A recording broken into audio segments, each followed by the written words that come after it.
Hello everyone, welcome back to my channel. Today we'll be doing cell structure and function.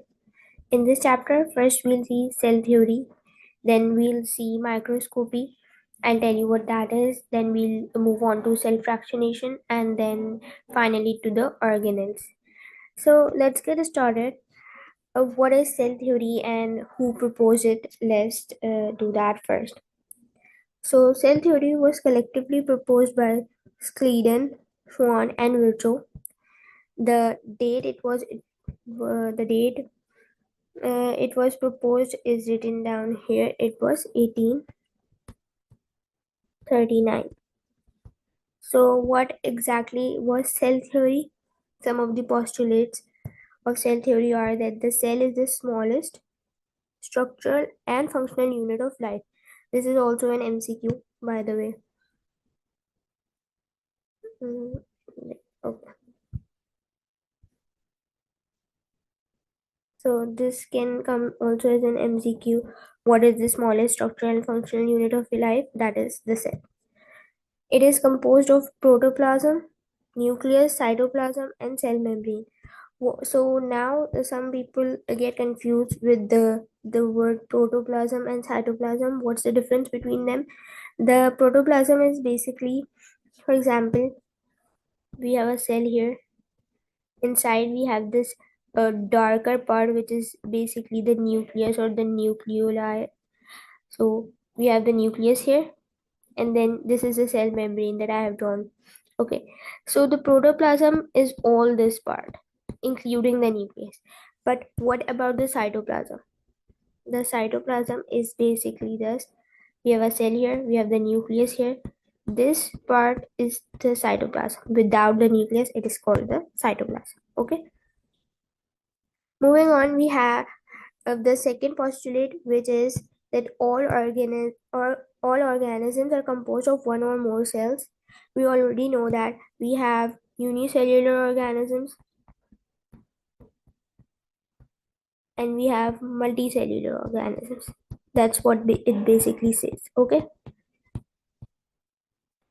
New cells only arise from the division of pre-existing cells. That basically means कि अगर आपके पास cell होगा तभी दूसरा cell divide होके बनेगा. For example, we have a cell here. This will get divided by some process and then it will make two new cells. अगर cell ही नहीं है आपके पास तो दूसरा cell दो बाकी cells कैसे बनेंगे? Okay. What were the scientists involved in the formulation of cell theory? Let's see them. First of all, we have Robert Hooke. In 1665, he discovered the cell, just the cell, not the organelles inside it. But he basically discovered that there's organisms have a very tiny structure inside them, in which for example, we have a microorganism. Usme he discovered that it is made up of different type of these structures and circular structures, and he named it that the organism was made up of cell. Okay. Then we have Lawrence Oken. In 1805, he discovered all living beings originate from and consist of cells. Then we have Jean-Baptiste Lamarck, and in 1809 he discovered that the cells are necessary for life. For example, all organisms are made up of cells, and these cells, without these cells, life cannot exist. Okay. Then we have Robert Brown. In 1831, he founded the nucleus.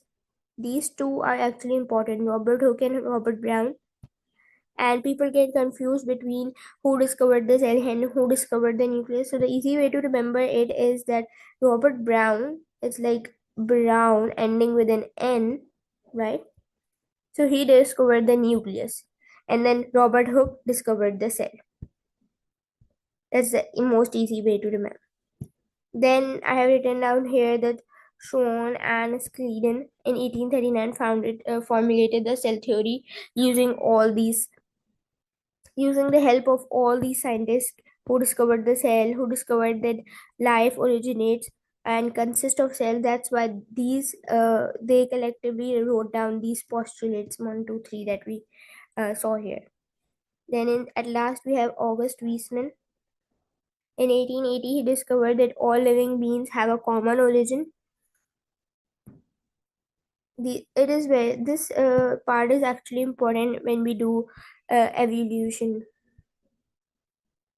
So common origin means that basically that, for example, let me show you. Common origin means that basically it's like a tree evolution. We have a tree here, and then the tree have different branches, right? Please don't mind me. And the branches have sub branches, and the sub branches have all different branches. But originally, agar aap if we see this branch also, it is originating from this thing. So all living organisms have a common origin. That's what he said. Now moving on, we have microscopy. What is microscopy? It is the science of investigating small objects such as uh, using such an instrument. And what instrument that is? It is microscope.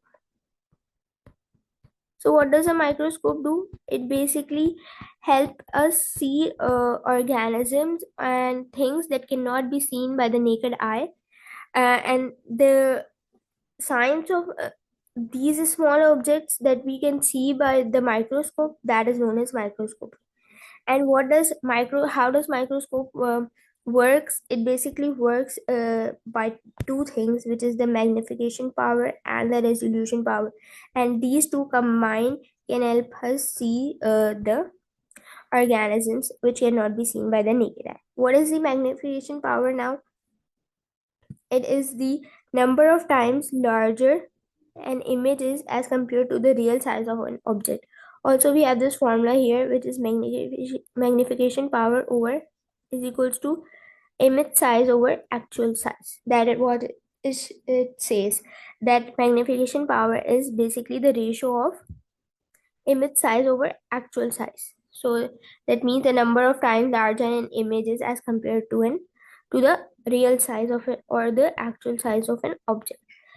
इसमें MCQs भी आते हैं, giving you the values for these things. For example, magnification power दी होगी 750.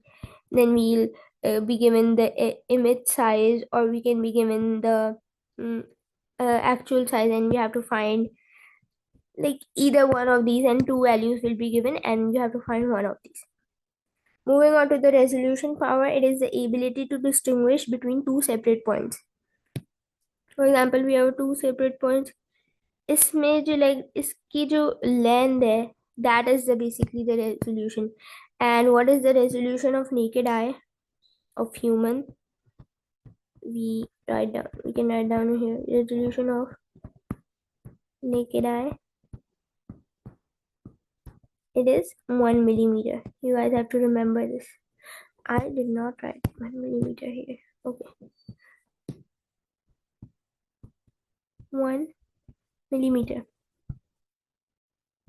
Now we have two type of microscopes that we have to study, but this is the only table that you'll have to study, not in detail so much, but it is a good one, very compact and very easy to understand. So we have the light microscope and we have the electron microscope. A light microscope uses visible light, and the electron microscope uses beam of electrons. The magnification and the resolution are important here. It is 500 times of the naked eye. That means it is 500 millimeter, and it is 250,000 times that of the naked eye. The resolution of light microscope is 200 nanometer. So that means agar koi object 200 for example, we have two dots here and the gap is 200 nanometer, then only we can see this. But in electron microscope, agar we have these two dots here, and it is like 0.2 nanometer, you can see the difference here. Again, इनका gap 0.2 nanometer है, then also we can see the electron that object using the electron microscope. So which one is more detailed? The electron microscope is more detailed because of its resolution. Okay, the components of Light microscope is glass lenses, and in electron microscope it is electromagnetic lenses. Also, one of the most important things that in light microscope we can also see living objects. That's why अगर हमें cell को देखना है, cell is a living object and इसमें सारी चीजें देखनी है, तो we'll using light microscope. But electron microscope is more detailed, but it can only help us see dead organisms. The medium of light microscope is open, and the medium of electron microscope is vacuum. Basically, it means कि vacuum इसलिए because electrons get ionized due to air.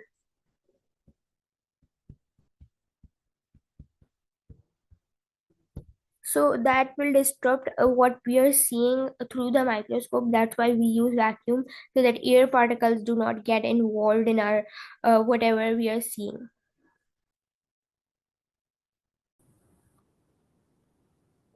Okay, now we'll do self-fractionation. What is that? It is, let me also write it down for you guys. It is the methods used to separate cell organelles or other components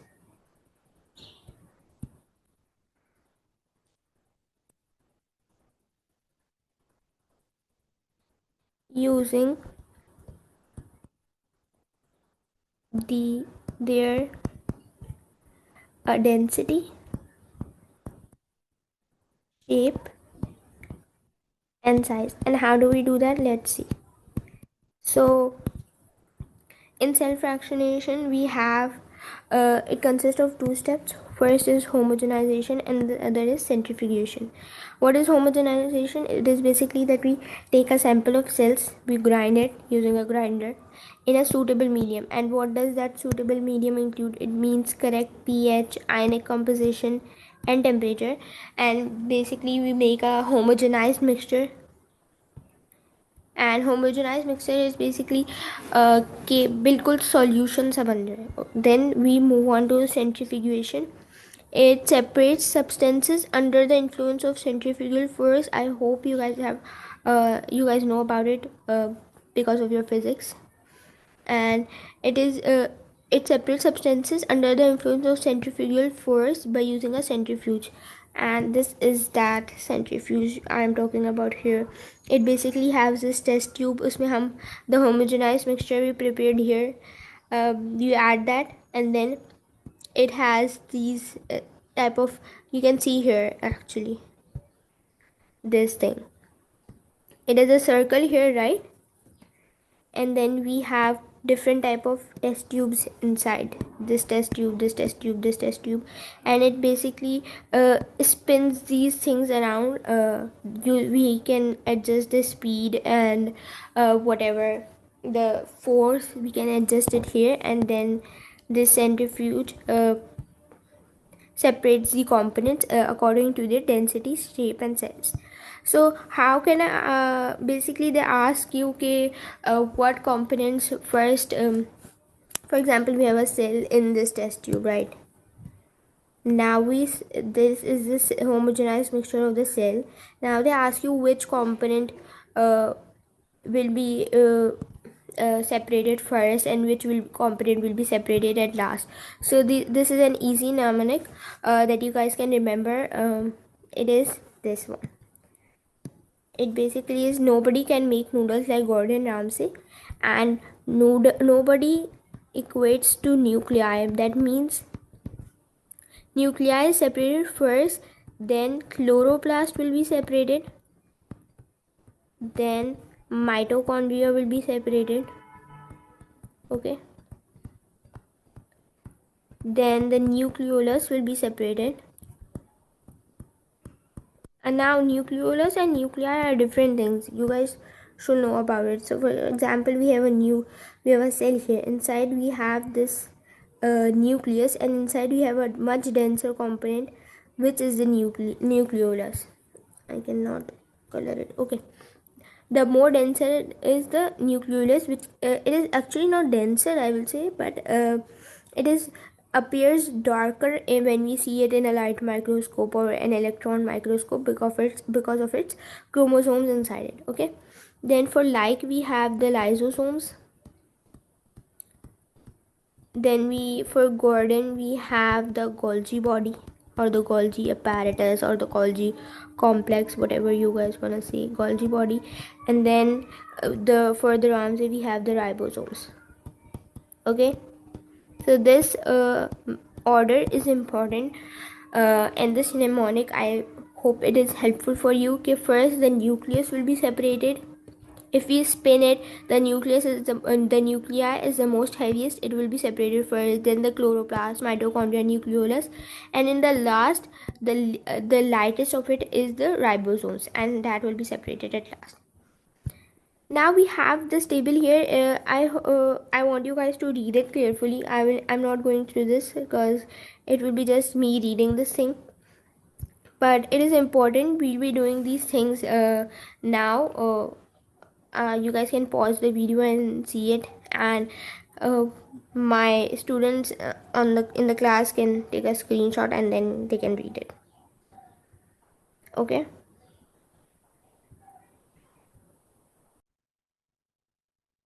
Okay, moving on to the cell wall. What is a cell wall? It is the outermost component of a cell. But what type of cell? Let's see. Wait. Oh my god, my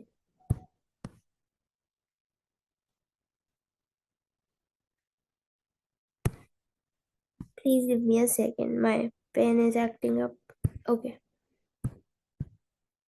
So the cell wall is the outermost non-living part. You have to remember it is a non-living part. It is uh, the outermost covering. In plants, it is made up of cellulose. In fungi, it is made up of chitin. In prokaryotes that are like, for example, bacteria, it is made up of peptidoglycan or also known as murin. It is an alternative name of peptidoglycan.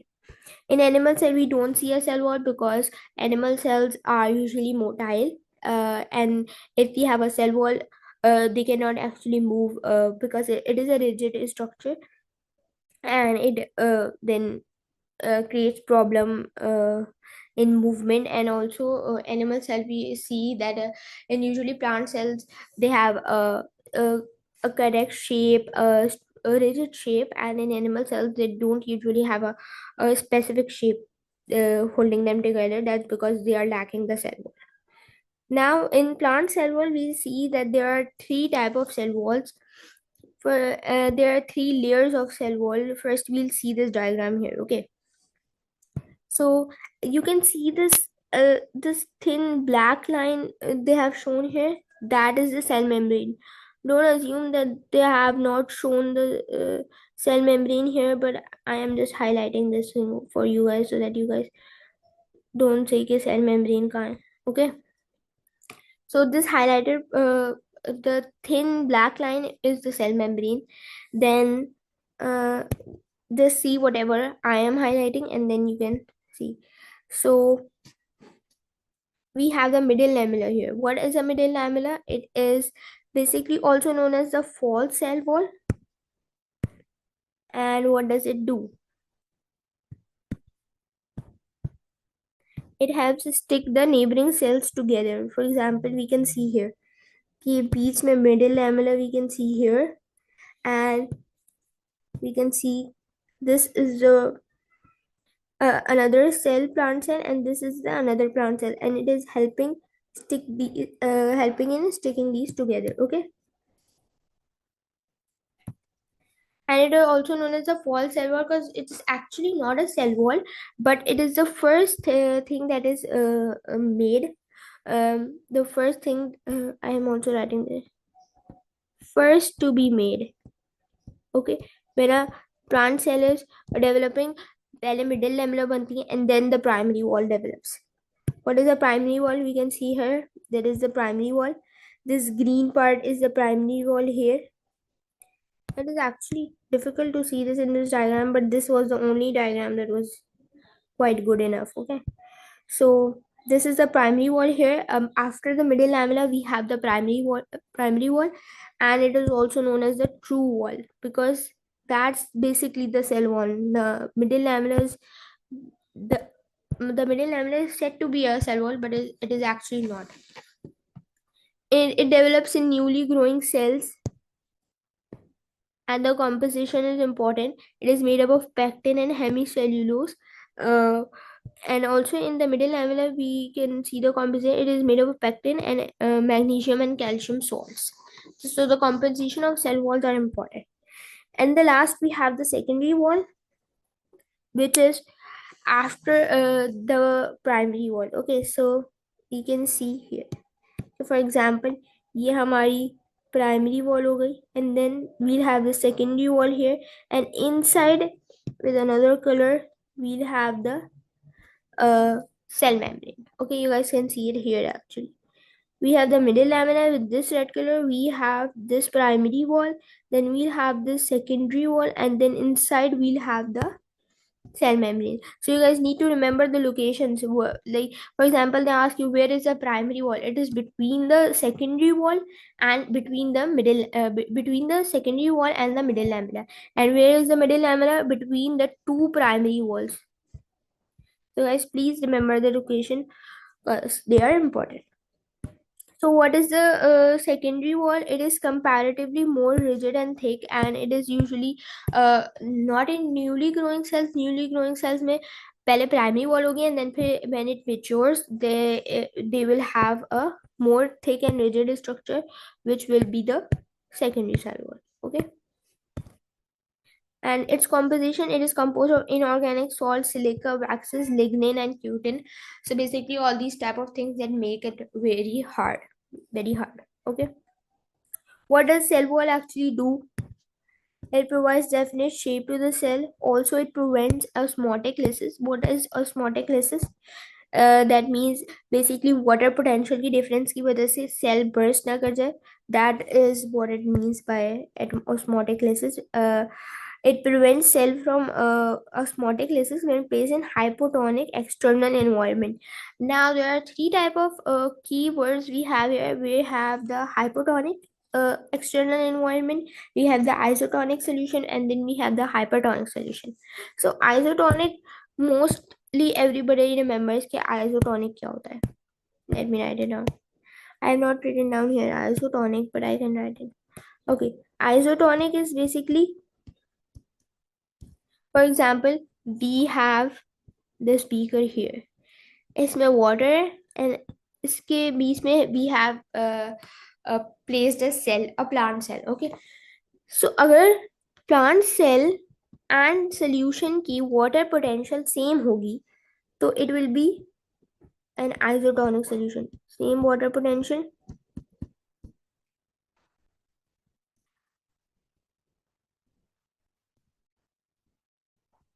Then we have the hypotonic solution.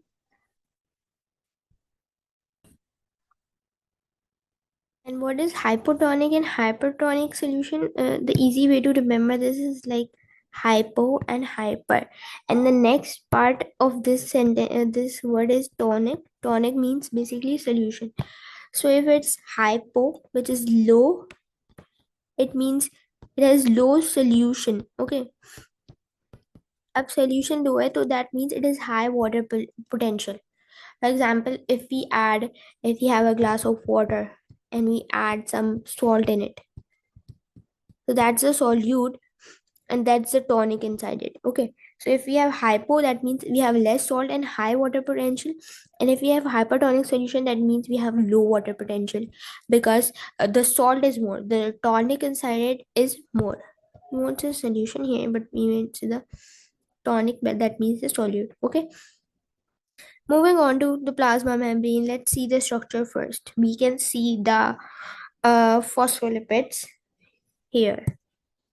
These are the phospholipids where they have the globular heads and the hydrophobic tails inside it, and we can see the bilayer of the phospholipids. For example, this is the one phospholipid and this is another phospholipid uh, upside down. Okay, so we can see the phospholipid bilayer here. Okay, Then we can see the cholesterol here. It is also helps in maintaining the stability of the bilayer. We have the integral proteins and we have the peripheral proteins. We can see the integral are all the way through the bilayer, and the peripheral ones are only on the surface. We have the fatty acid tails, as I said, they are hydrophobic, and the lipid bilayer.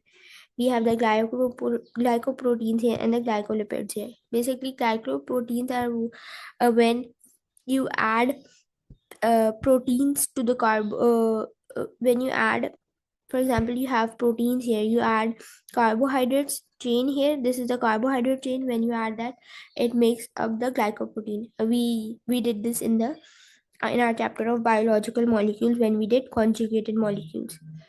Now we'll see some of the features of plasma membrane. So plasma membrane is 7 nanometers thick. This thing is important. What does it mean? कि ये जो thickness है, this thing in the red arrow, it is 7 nanometers. Okay, it is composed of 60 to 40% of proteins.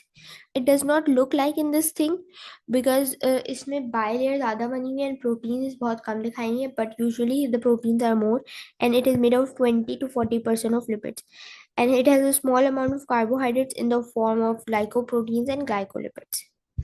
Moving on, we have two type of models of plasma membrane, which is also known as the cell membrane. So first we had the unit membrane. Before this bilayer model, before this fluid mosaic model, which is this original one here, this is representing the fluid mosaic model. We had the unit membrane model.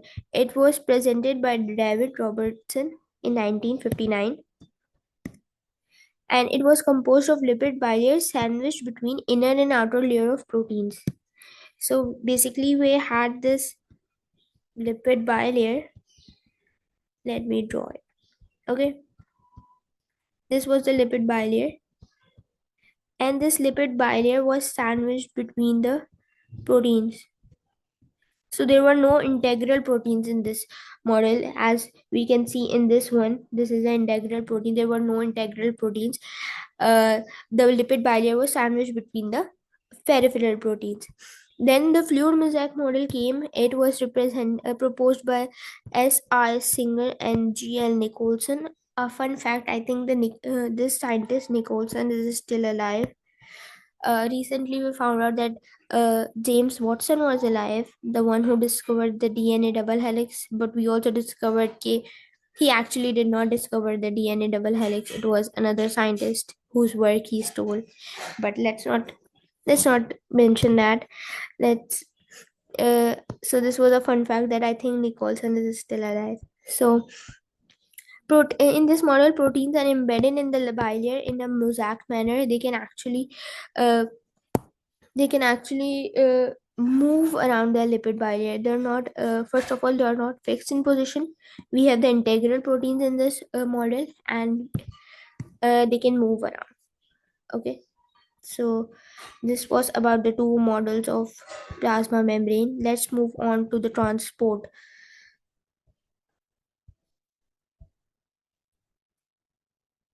Now we'll see the transport processes. First, we'll see the definition of passive transport and active transport. What is passive and what is active?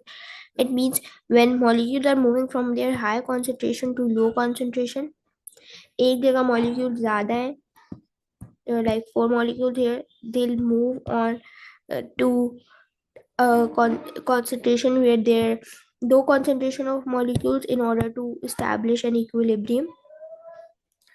Then uh, passive transport occurs along the concentration gradient, and there is no use of energy along the concentration gradient. Basically mean it is represented by this.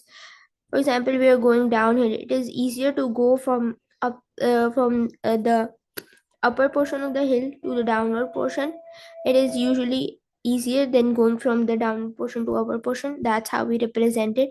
Okay, it is moving along. This is the concentration gradient along the concentration gradient is the passive transport, and against the concentration gradient is the active transport. Molecules move from low concentration to higher concentration, and this uses ATP as a source of energy. We can see this here.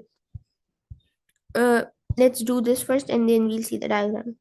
So we have a different type of transports according to, and then we classify them as either active or passive. So what is diffusion? It is the passive movement of solute molecules. Passive means high concentration to lower concentration along the concentration gradient and without the use of energy. It is a passive movement of solute molecules. And what is osmosis? It is also a passive movement but of water molecules. Basically, diffusion solute molecules here, and osmosis is specifically for water molecules. What is facilitated diffusion? It is carrier mediated passive transport. Means energy abhi bhi use नहीं हो रही. Molecules are still going from higher concentration to lower concentration, but we need carrier. Carrier मतलब, for example, in the lipid bilayer, we have integral proteins, for example. We saw this earlier. So these are the type of carriers कि इनके जरिए जाएंगे water molecules or any type of solute molecules, and that will be named as facilitated diffusion. Okay. Then we have endocytosis. What is endocytosis?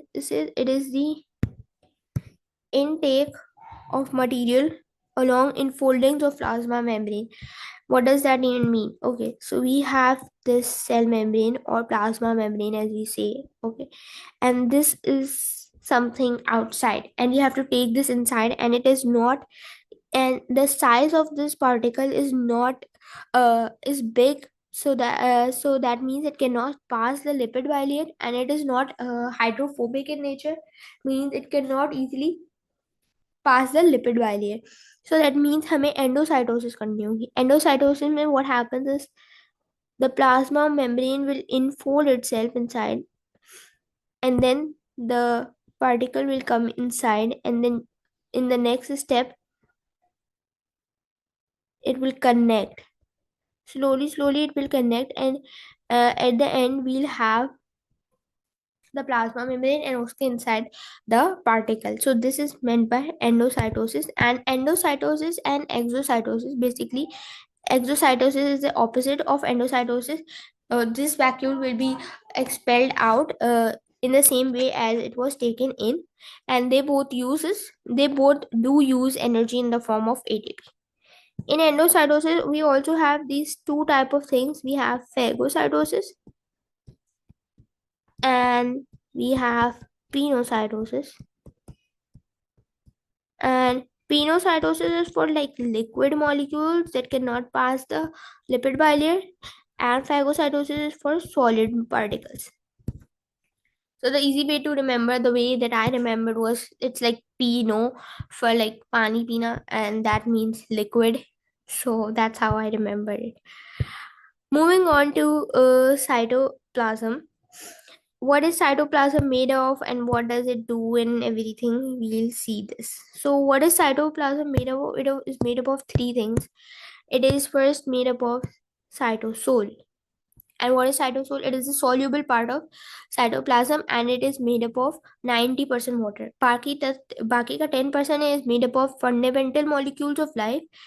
उसमें there are small molecules like salt, sugars, amino acids, and vitamins, and then we have the large molecules which are proteins, and these large molecules actually make a colloidal solution. So cytosol soluble part है हमारा, and then we have in the cytosol we have the fundamental molecule of life, which are the small molecules and the large molecules. Large molecules में proteins, and these proteins actually make up the colloidal solution. Colloidal basically means कि उसमें कुछ particles हमें देखेंगे. For example milk, most people don't know, but milk is actually a colloidal solution. For example, if we take a glass of milk and we put it through light, you can actually see a little particles of milk or whatever is floating here and there. So that means the colloidal solution, not actually a homogenized mixture, but a colloidal solution. So colloidal solution is like salt like and gel like. That can be two type. एक solution like consistency हो सकती है and gel like consistency हो सकती है. Okay. And then we have the organelles here. We are finally moving on towards the organelles. First of all, let's see this first. So cytoplasm की we have a streaming movement कि अगर हमारे पास ये cell है, it will rotate. The cell itself will not rotate, but the cytoplasm inside will rotate in a streaming movement known as cyclosis. And what does cyclosis do? It distributes the cell components. For example, हमें एक जगह energy ज़्यादा चाहिए तो वहाँ पे mitochondria ज़्यादा होगा. तो through this cyclosis movement we can actually distribute the cell components equally and wherever they are needed. And usually this cyclosis movement is anti-clockwise in direction. Moving on to organelles, we have three type of organelles which are important. We have the non-membranous one, we have the single membranous one, and we have the double membranous one. Non-membranous में आते हैं ribosome, centrioles, and cytoskeleton. In single membranous, we have the endoplasmic reticulum, which includes both the rough endoplasmic reticulum and the smooth endoplasmic reticulum.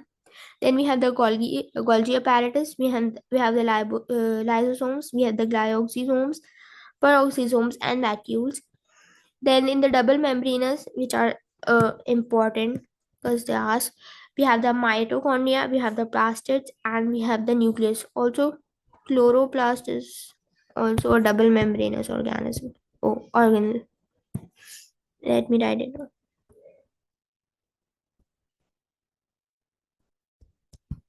Okay. Now we'll see the structure of a cell. This is an animal cell.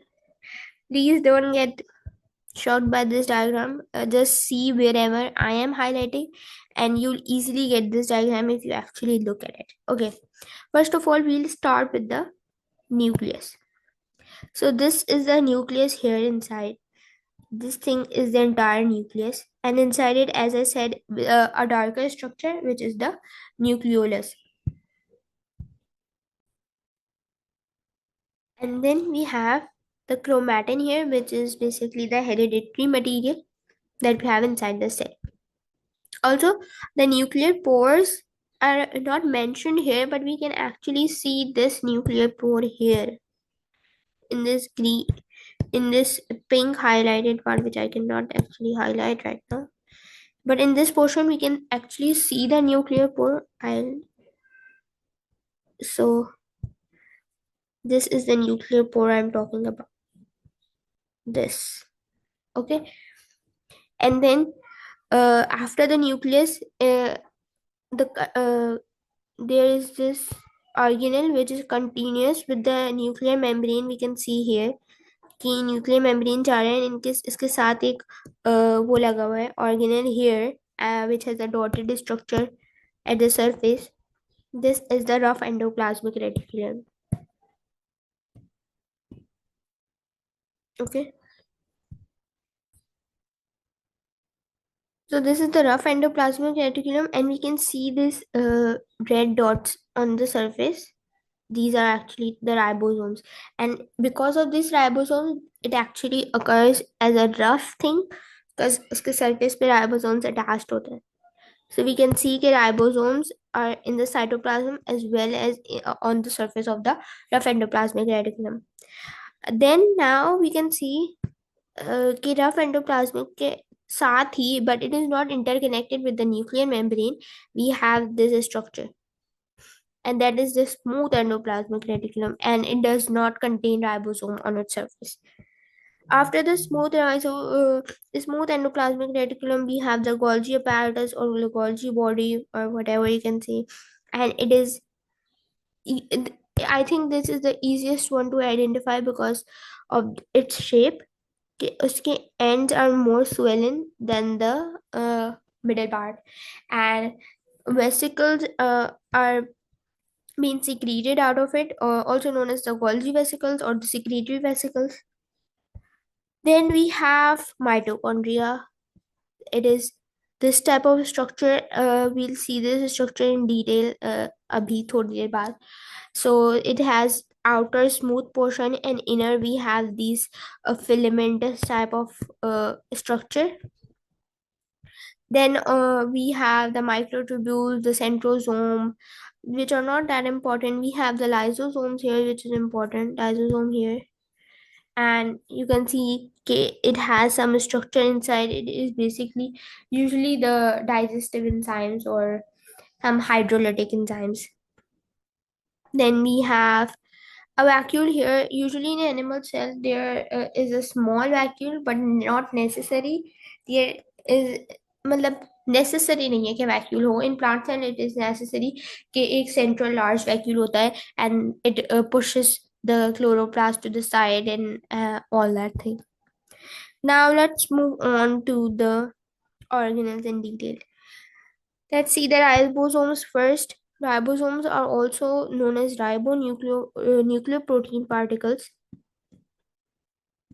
and they contain RNA and proteins in almost a 1:1 ratio. Means कि proteins and RNA equal proportions में होता है ribosomes. They are assembled in the nucleolus. You have to remember this. And they are assembled in the nucleolus means nucleolus is the ribosomal factory. And what does ribosomes do? They are the factory of protein synthesis. They make the protein. So first of all we have nucleolus, जो कि ribosomes बनाता है, ठीक है. And ribosomes क्या बनाते हैं? Ribosomes proteins बनाते हैं. So you actually have to keep in mind with that. They exist in two forms, as we saw. They exist on the surface of rough endoplasmic reticulum, and they are freely dispersed in the cytoplasm. Now, ribosomes, we have two units of two. They consist of two units. We have the larger subunit, as you can see here. This is the larger one, and then we have a small subunit, and these are both attached by the magnesium 2 plus ion. Okay, magnesium ions actually help to attach these two subunits together in order to make it.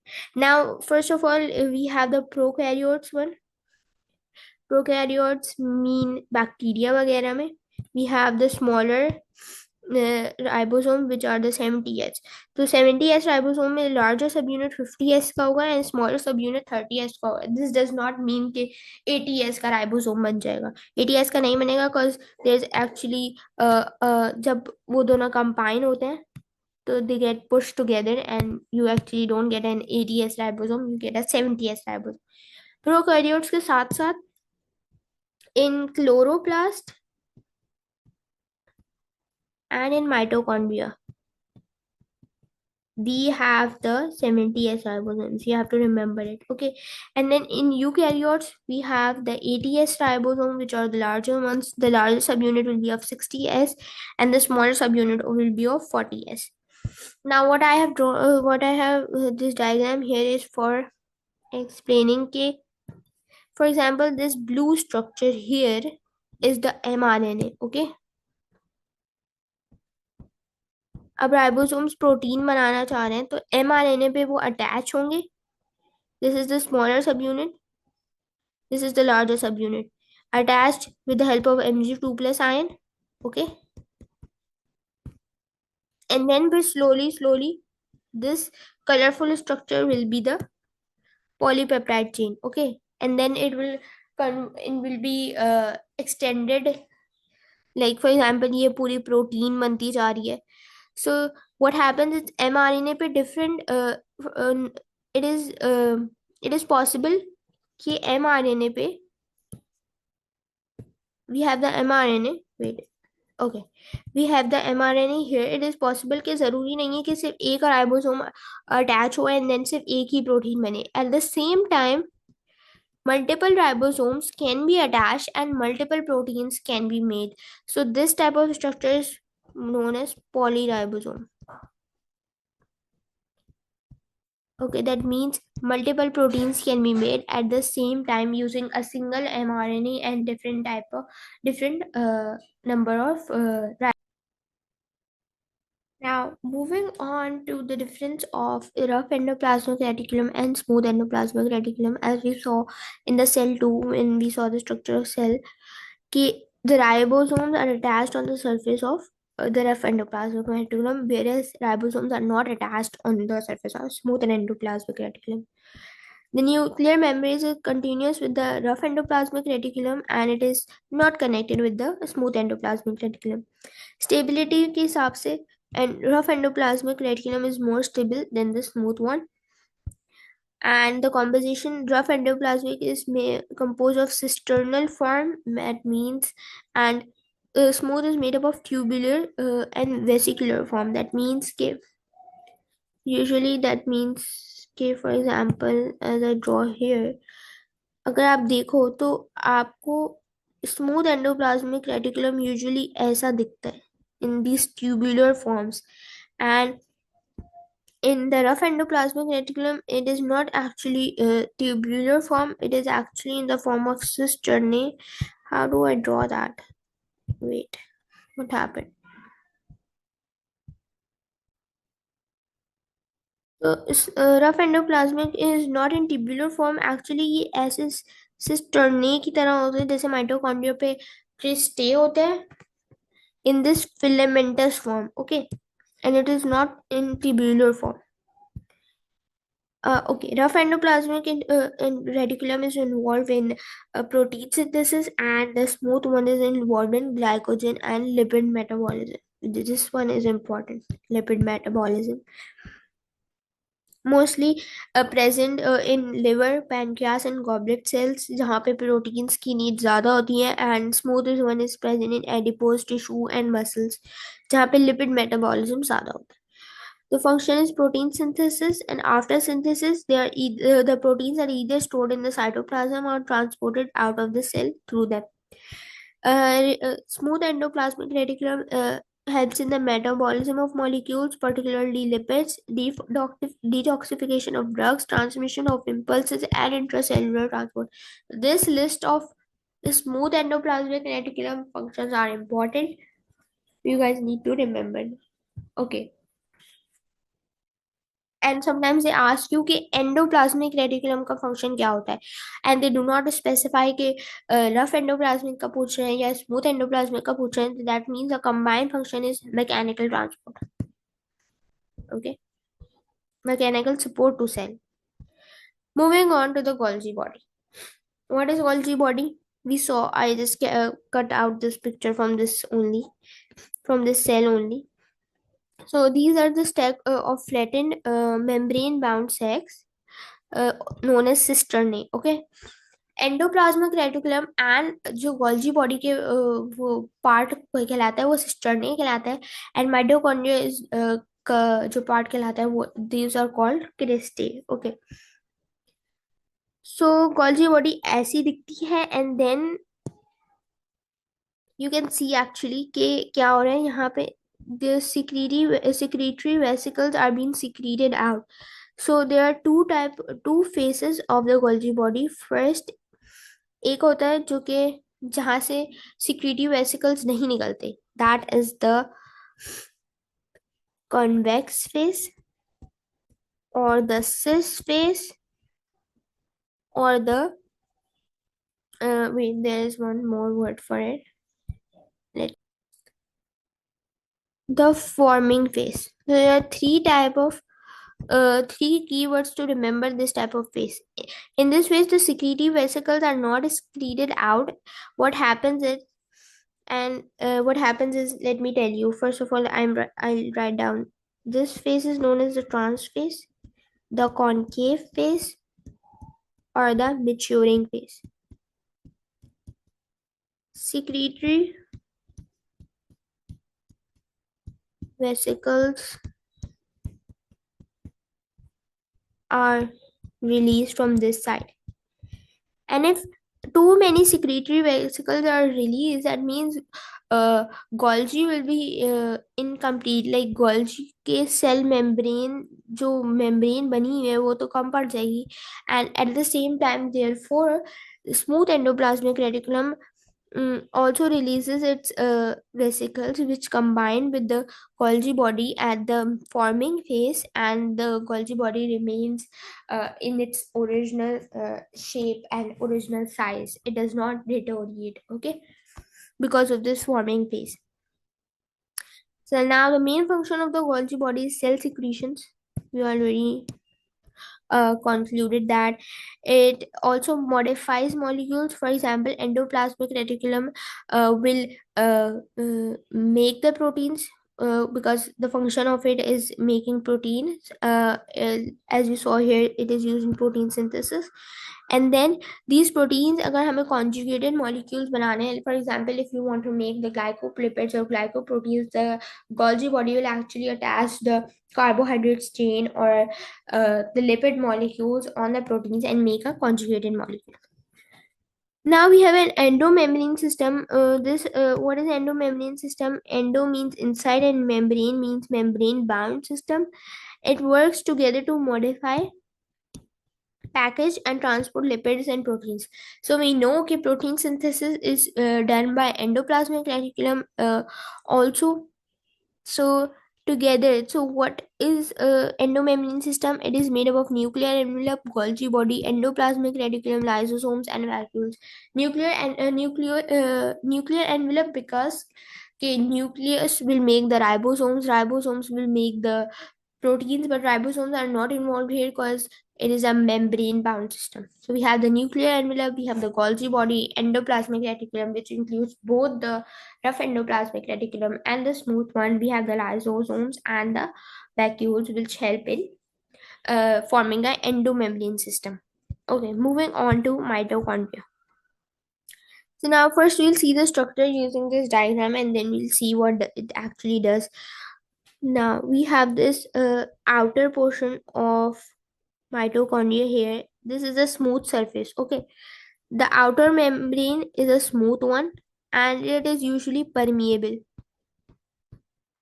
because it has pores in it, which allows transport of different particles. Then we have this structure here. Okay, the inside one is not smooth, it is actually in this form of foldings, you can say. And this is the inner membrane, which is enfolded, which also increases the surface area of mitochondria, so that you can attach actually uh, there's this F0 F1 ATPase.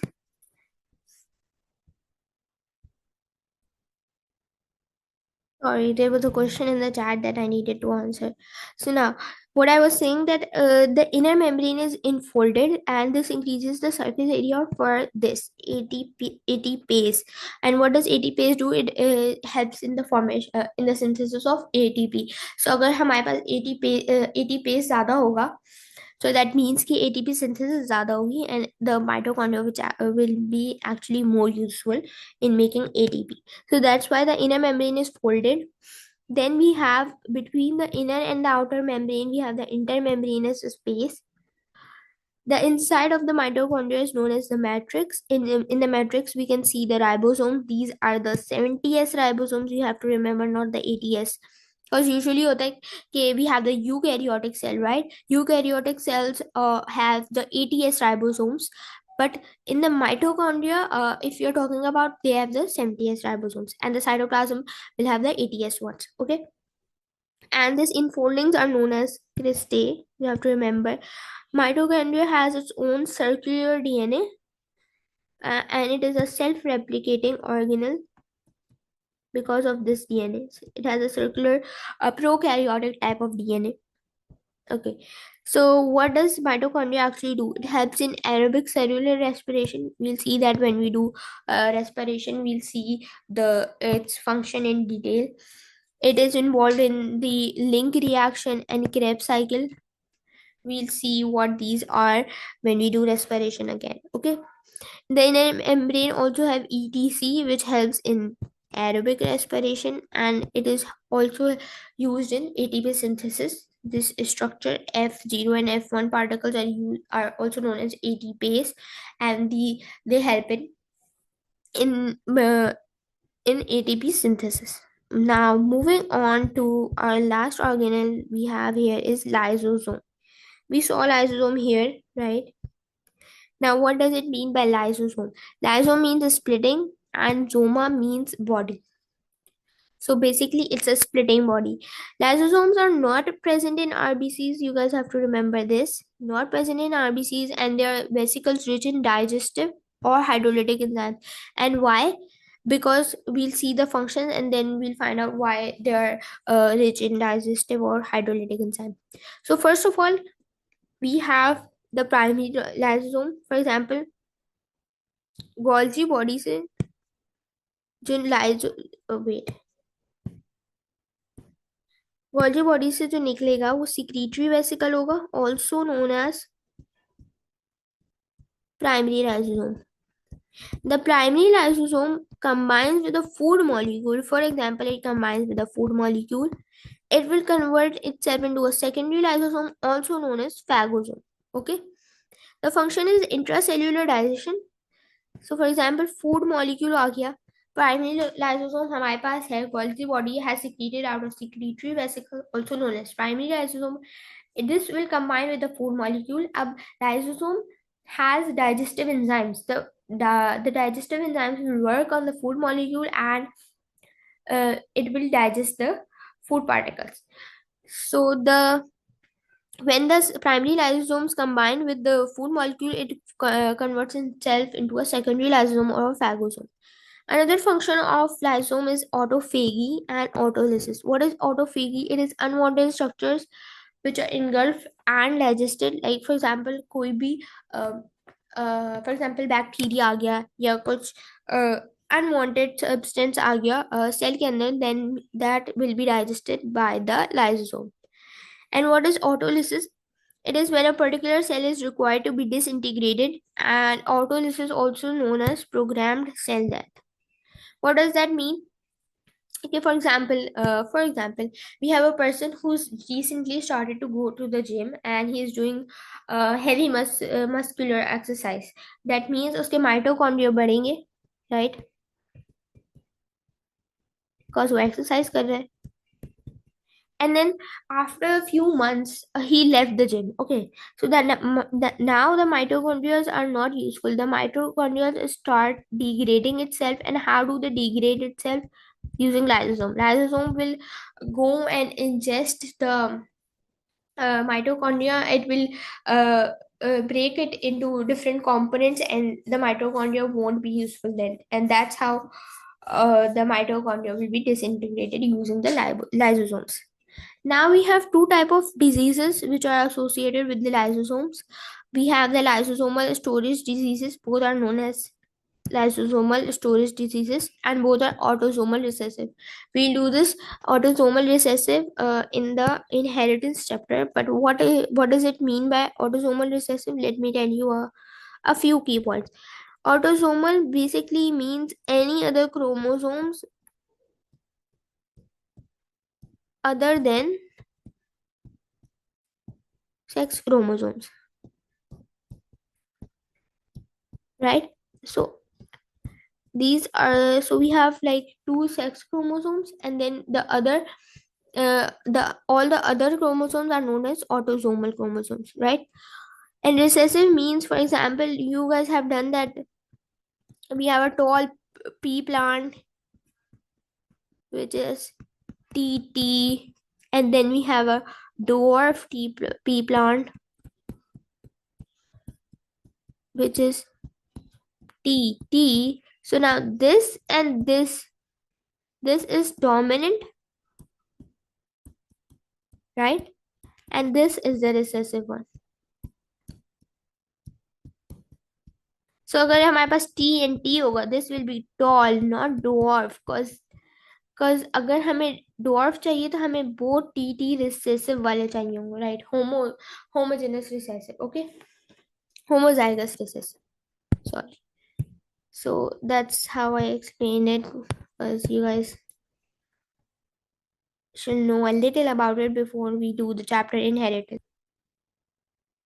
Okay, now we saw that both the diseases are autosomal recessive. Now we have this one disease which is glycogenosis type 2 disease. It is when liver and muscle appear to be filled with glycogen. Why are they filled with glycogen? Because enzyme that degrades glycogen to glucose, which is actually known as glyco uh, genesis, is absent in this disease, and that's why the breakdown from glycogen to glucose does not happen, and the liver and muscle where glycogen is stored appears to be filled with glycogen. Then we have the Sachs disease. It is the absence of enzyme involved in the catabolism of lipids. We have two type of uh, this. We have catabolism and then we have anabolism, right? I don't know what is happening here. Okay, wait. We have catabolism. So the easy way to remember this is catabolism is represented by cut, cat and cut, and anabolism you can remember it as the opposite. They both together make the metabolism of the body. So catabolism is like cut, that means breakdown. So there in Tay-Sachs disease there is absence of enzyme that break down lipids, and this lead to the accumulation of lipids and leads to retardation or death. Okay, so this is what it means by Tay-Sachs disease. Okay, so now we're done with lysosomes. Now I have this. Okay, I have this placed this table here, which is important. Uh, Please take a screenshot of this. Whoever is in my class and whoever is watching the recording, stop the video and you guys can see the table.